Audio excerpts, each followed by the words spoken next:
السلام علیکم ورحمۃ اللہ وبرکاتہ۔ الحمد للہ والصلاة والسلام علی رسول اللہ،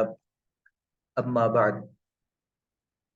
اعوذ باللہ من الشیطان الرجیم، بسم اللہ الرحمن الرحیم۔ والنازعات غرقا والناشطات نشطا والسابحات سبحا فالسابقات سبقا فالمدبرات امرا۔ سورۃ النازعات۔ آج ہمارا سبق سورۃ النازعات کے حوالے سے ہے۔ سورۃ النازعات قرآن مجید کی جو ترتیب مصحف ہے، ترتیب مصحف کے اعتبار سے جو سورۃ النازعات ہے وہ 79 اس کا نمبر ہے، اور ترتیب مصحف کے اعتبار سے 81۔ اس سورت کی 46 آیات ہیں اور 2 رکوع ہیں۔ قرآن مجید کی یہ جو سورت ہے، سورۃ النازعات کے ایک سے زیادہ نام ہیں۔ النازعات بھی اسی سورت کا نام ہے، جیسا کہ صحیح بخاری میں یہ نام بھی موجود ہے، اور اسی سورت کا نام سورۃ الساہرہ بھی ہے۔ اسی سورت کو سورۃ الساہرہ بھی کہتے ہیں، اور اسی سورت کو سورۃ الطامہ بھی اسی سورت کا نام ہے۔ اسی طریقے سے اس سورت کا ایک اور نام بھی ہے، سورۃ المدبرات۔ یہ سورت کے مختلف نام ہیں، جیسا کہ التحریر والتنویر میں اور جمال القراء وغیرہ میں بعض علماء نے اس کے یہ نام ذکر کیے ہیں۔ قرآن مجید کی سورت جو ہے، یہ سورۃ انفطار سے پہلے اور سورۃ النبا کے بعد اللہ تعالیٰ نے اس سورت کو نازل فرمایا تھا، کیونکہ رسول اللہ صلی اللہ علیہ وسلم پر یہ سورت مکہ مکرمہ میں نازل ہوئی تھی، تو اس وجہ سے یہ سورت جو ہے مکی سورت ہے۔ مکہ مکرمہ میں یہ سورت نازل ہوئی تھی، اس وجہ سے یہ سورت مکی صورت ہے۔ مکی صورت وہ ہوتی ہے جو ہجرت مدینہ سے پہلے نازل ہوتی ہے، اور جو صورت ہجرت مدینہ کے بعد نازل ہو وہ مدنی صورت ہوتی ہے۔ ہم اس کے ترجمے کی طرف آتے ہیں۔ والنازعات غرقا، قسم ہے ان فرشتوں کی جو ڈوب کر سختی سے جان نکالتے ہیں۔ والنازعات غرقا، قسم ہے ان فرشتوں کی جو کھینچتے ہیں، النازعات سختی سے کھینچتے ہیں، غرقن ڈوب کر، یعنی ڈوب کر کھینچتے ہیں، مطلب روح کو، جان کو گہرائی میں جا کے کھینچتے ہیں۔ والناشطات نشطا، اور جو بند کھولنے والے ہیں آسانی سے کھولنا۔ والناشطات، اور ان فرشتوں کی قسم جو بند کھولنے والے ہیں، نشطن آسانی سے بند کھولنا۔ والسابحات سبحا، اور ان فرشتوں کی جو تیرنے والے ہیں، سبحن تیزی سے تیرنا۔ فالسابقات سبقا، پھر جو آگے نکلنے والے ہیں، سبقن آگے بڑھ کر۔ فالمدبرات امرا، پھر جو کسی کام کی تدبیر کرنے والے ہیں۔ اللہ تعالیٰ نے اس سورت کے آغاز میں ان فرشتوں کی قسمیں اٹھائی ہیں جو لوگوں کی، اللہ کی مخلوق کی، مسلمانوں کی، کافروں کی، مومنوں کی روحوں کو قبض کرنے والے ہیں، اللہ کے احکامات ان کی پابندی کرنے والے ہیں۔ اللہ رب العالمین نے ایسے فرشتوں کی قسم اٹھائی۔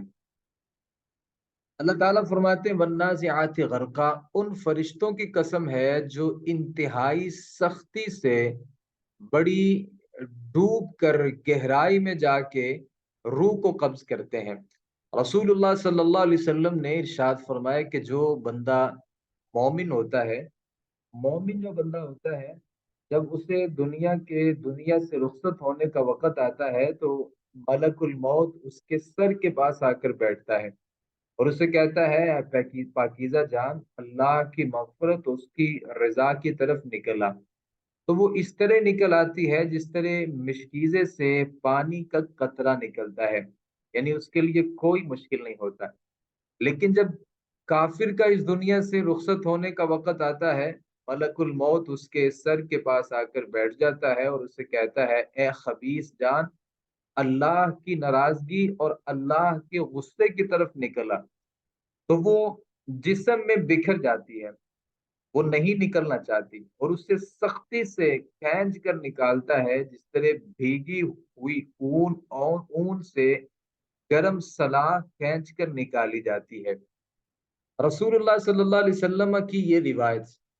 سورۃ النازعات کی پہلی اور دوسری ان دو آیات کی تشریح ہے۔ والنازعات غرقا، مراد اس سے کافر ہے۔ کافر کی جو روح ہوتی ہے وہ بڑی سختی سے کھینچی جاتی ہے، بہت سختی سے کھینچی جاتی ہے۔ اور اسی طریقے سے اللہ رب العالمین نے جو دوسری بات والناشطات نشطا، اس سے مراد مومن کی روح ہے، جو ایسے کھل جاتی ہے جیسے مشکیزے کو منہ کھولا جاتا ہے اور پانی قطرات کی صورت میں وہاں سے نکلتا رہتا ہے، اسے کوئی پریشانی نہیں ہوتی۔ جیسے کوئی آدمی گرہ کھول لیتا ہے بڑی آسانی اور بڑی سہولت اور بغیر کسی پریشانی کے، تو اللہ رب العالمین نے یہاں پہ ان فرشتوں کی قسمیں اٹھائی ہیں جو اللہ رب العالمین کے احکامات کی پابندی کرتے ہوئے اللہ رب العالمین کی مخلوق کی روحوں کو قبض کرتے ہیں۔ اللہ تعالیٰ نے تیسری آیت میں ارشاد فرمایا والسابحات سبحا، قسم ہے ان فرشتوں کی جو تیرتے ہیں، والسابحات سبحا، تیرنے والے، بہت تیزی سے تیرنے والے جو فرشتے ہیں، اللہ ان کی بھی قسم اٹھا رہا ہے۔ اب اس سے مراد کیا ہے؟ اس سے مراد یہ ہے وہ فرشتے جو ہیں جو احکام الہی کی تعمیل کے لیے تیزی سے آسمان سے تیرتے ہوئے اور ایک دوسرے سے آگے بڑھ جاتے ہیں۔ مراد اس سے یہ ہے اللہ رب العالمین یہاں پہ ان فرشتوں کی بھی قسم اٹھاتے ہیں جو اللہ رب العالمین کے احکامات جو ہیں ان کی پابندی کرتے ہیں،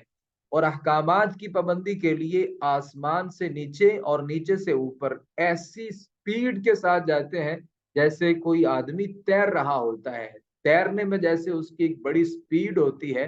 تو اللہ رب العالمین کے یہ جو نورانی فرشتے ہیں، اللہ کے احکامات اس طریقے سے آسمان دنیا سے نیچے اور نیچے سے پھر آسمان کی طرف لے کر اٹھتے ہیں، تو اللہ ایسے فرشتوں کی بھی قسم اٹھاتے ہیں۔ مزید اللہ تعالیٰ فرماتے ہیں فالسابقات سبقا، ان فرشتوں کی بھی قسم ہے، وہ فرشتے جو آگے نکلتے ہیں، آگے بڑھ کے بہت آگے نکل کے ایک دوسرے سے آگے بڑھ کے اللہ رب العالمین کے جو احکامات ہیں ان کو ان کی بجا آوری لاتے ہیں۔ فالمدبرات امرا، پھر جو کسی کام کی تدبیر کرنے والے ہیں، یعنی دنیا کے کسی کام کا انہیں حکم دیا ہوتا ہے تو اس کی تدبیر کرتے ہیں، یعنی اللہ رب العالمین نے انہیں کسی بھی کام کا اگر حکم دیا ہوتا ہے تو وہ اس کی تدبیر کرتے ہیں۔ اللہ نے جو ان کو حکم دیا ہے اس کو پورا کرتے ہیں، جو اللہ نے ان کے ذمہ کام لگایا ہوتا ہے وہ اس کی تکمیل کر رہے ہوتے ہیں۔ تو اللہ رب العالمین ان فرشتوں کا بھی یہاں پہ تذکرہ فرماتے ہیں۔ آگے اللہ تعالیٰ فرماتے ہیں، یہ ایک تمہیدی گفتگو تھی۔ اللہ رب العالمین نے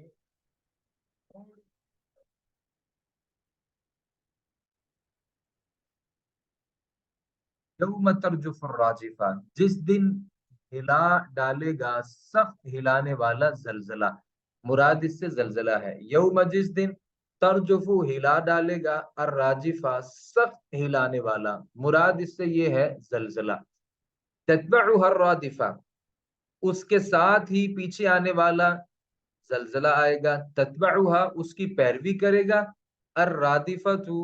پیچھے آنے والا یعنی ایک اور زلزلہ۔ پہلے بھی زلزلہ ہوگا لیکن تتبعها، اس کے پیچھے ایک اور زلزلہ آئے گا۔ قلوب یومئذ واجفہ، بہت سارے دل اس دن واجفتن، دھڑکنے والے ہوں گے۔